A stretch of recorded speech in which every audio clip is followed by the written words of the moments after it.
బెల్గావ్లో జరిగినటువంటి ఉగ్రవాదుల దాడిలో 28 మంది భారతీయులు చనిపోవటం, దానిలో భాగంగా ఇద్దరు మన రాష్ట్రానికి సంబంధించినటువంటి వ్యక్తులు, ఒకళ్ళు వైజాగ్, ఒకళ్ళు కావలి సంబంధించినటువంటి వ్యక్తులు చనిపోవటం చాలా బాధాకరమైనటువంటి విషయం.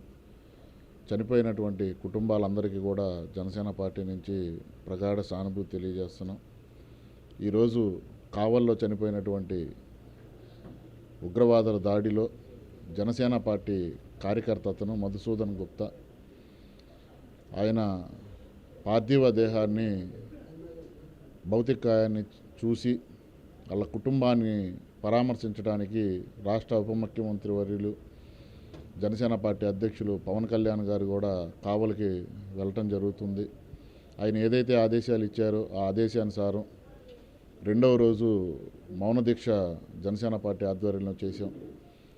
ఈ దాడి భారతదేశం మీద జరిగినటువంటి దాడి, ఎందుకంటే దేశానికి ఒక పెద్ద ముప్పు.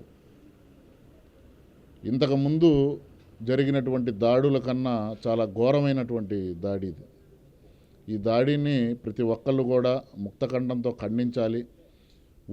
ఉగ్రవాదాన్ని ఈ దేశంలో లేకుండా ఈ దేశ ప్రధానమంత్రి గౌరవనీయులు మోదీ గారి నాయకత్వంలో ఈ దేశం నుంచి ఉగ్రవాదాన్ని తరిమేసే విధంగా కేంద్ర ప్రభుత్వం కూడా చర్యలు చేపట్టాలని చెప్పి, దేశాన్ని ఎటువంటి ముప్పు లేకుండా ఉగ్రవాదుల నుంచి కాపాడాలని చెప్పి జనసేన పార్టీ నుంచి మేమందరం కూడా ఈరోజు మౌన దీక్ష కూర్చొని మోడీ గారిని కోరుకుంటున్నాం. నిన్న క్యాండిల్ ర్యాలీ మొత్తం అంతా చేశాము.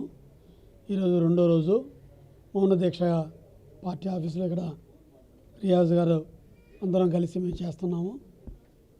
పవన్ కళ్యాణ్ గారు ఆదేశాల మేరకు 3 రోజుల పాటు ఇవన్నీ మేము కార్యక్రమాలని చేస్తున్నాము.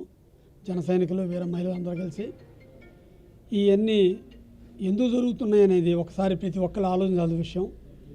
ఉగ్రవాదం అనేది చాలా ఎప్పుడూ దాన్ని మనం ప్రోత్సహిస్తే చాలా ఇబ్బందులు అండి. కొన్ని దేశాలు ప్రోత్సహించి ఈరోజు ఎలాంటి బాధలు పడతాయో రాబోయే రోజుల్లో మోడీ గారు దాన్ని కరెక్ట్గా నెరవేరుస్తారండి. ఈరోజు భారతదేశాన్ని మన సొంత మాతృభూమిలాగా అందరూ ప్రతి ఒక్కరు అనుకొని ముందుకు వెళ్ళాలి. ఈ ఆంధ్రప్రదేశ్లో ఇద్దరు అవడం వలన, ఒకళ్ళు జన సైనికులు కావిలి, రెండో వాళ్ళు వైజాగ్లో, ఈ 2 మనకు జరగడం వలన చాలా బాధాకరంగా ఉంది. నెక్స్ట్ రిమైనింగ్ కూడా జరగడం వలన అది కూడా మనకు ఎంతో బాధాకరంగా ఉంది. నిన్న చెప్పినట్లు కొత్తగా పెళ్ళైన వాళ్ళని కూడా హింస పెట్టి చాలా బాధాకరం చేశారండి. ఇలాంటి బాధలు ఎప్పుడు జీవితంలో మళ్ళీ రాకూడదని చెప్పి ఈ పర్యవేక్షణ ప్రకారం శ్రీ పవన్ కళ్యాణ్ గారు ఇమ్మీడియట్గా ముందుగా గౌరవనీయ పవన్ కళ్యాణ్ గారు డెసిషన్ తీసుకొని ప్రతి ఒక్కళ్ళు, ఎందుకంటే మీడియా అనేది ఎలక్ట్ అయినప్పుడు అందరికీ జనాలకి తెలుస్తాయి కాబట్టి ఈ అందరికీ తెలియాలనే ఉద్దేశంతోనే తను చేయమన్నారండి. తను ఎంతో బాధపడ్డారు. ఇలాంటి మంచి కార్యక్రమం అనేది అందరూ చేయాలి, చేయకపోతే జనాలకి తెలియదు, అందుకని కంపల్సరీగా చేయండి అని చెప్పి ఒక ఇచ్చారు కాబట్టి అందరం కలిసి చేస్తున్నామండి. జై జనసేన.